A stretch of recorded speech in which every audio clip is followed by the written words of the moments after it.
అరే పిల్లి గబ్బిలాన్ని ఒకసారి పిల్లి గబ్బిలాన్ని నోడుకొని గబ్బిలాన్ని పట్టుకుంటుంది.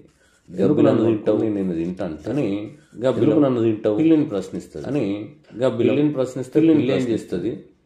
లేదు ప్రశ్నిస్తే పిల్లి ఏం చేస్తుంది? తింటా లేదు అందుకనే నువ్వు పక్షివి కాబట్టి నేను నిన్ను తినేస్తా అంటది. అందుకనే నువ్వు పక్షివి కాబట్టి నీకు ఎవరు చెప్పిండ్రు నేను పక్షి అయ్యో నీకు ఎవరు చెప్పిండ్రు? పక్షులైతే గుడ్లు పెడతాయి, పక్షులైతే గుడ్లు పెడతాయి. నేను మృగాలలాగానే నేను పాలిస్తా, మృగాలలాగానే పిల్లల్ని గంట పాలిస్తా. దానివల్ల నువ్వు నన్ను ఎట్లా పిల్లల్ని గంట దానివల్ల నువ్వు నన్ను ఎట్లా తింటావు? నిజమే అని చెప్పేసి ఈ గబ్బిలాన్ని వదిలిపెడుతుంది పిల్లి.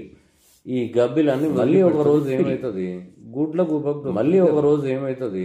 గుడ్ల గుబ అంటది. నువ్వు మృగజాతికి చెందుతాయి గుడ్ల గుబ అంటది. నువ్వు మృగజాతికి చెందుతాను నిన్ను పొడిచి సంస్థ అంటే ఎవరు నీకు చెప్పిండ్రు? పొడిచి సంస్థ అంటే ఎవరు నీకు చెప్పిండ్రు? మృగజాతికి చెందిందానని. కాకపోతే చూడు మృగజాతి మీకున్నట్టేనే నాకు కూడా కాకపోతే చూడు మీరు ఎగిరినట్టేనే నాకు కూడా రెక్కలున్నా.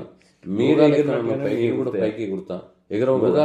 పక్షి జాతికి చెందిన ఎగరవు కదా నేను పక్షి జాతికి చెందిన అరే అవును కదా నిజమే కదా ఇది పైకి ఎగురుతుంది అని చెప్పి అరే అవును కదా నిజమే కదా ఇది పైకి ఎగురుతుంది. గుడ్ల గూబ మళ్ళీ గబ్బిలాను గుడ్ల గూబ అట్లే గబ్బిలాను తెలివి కల్లా వాళ్ళు కూడా అట్లే ఎక్కడ ఏ మాట తెలివి కల్లా వాళ్ళు కూడా ఎక్కడ ఏ మాట మాట్లాడి తెలివి లేదనుకోండి వాళ్ళకి మనం అక్కడ తెలివి లేదనుకో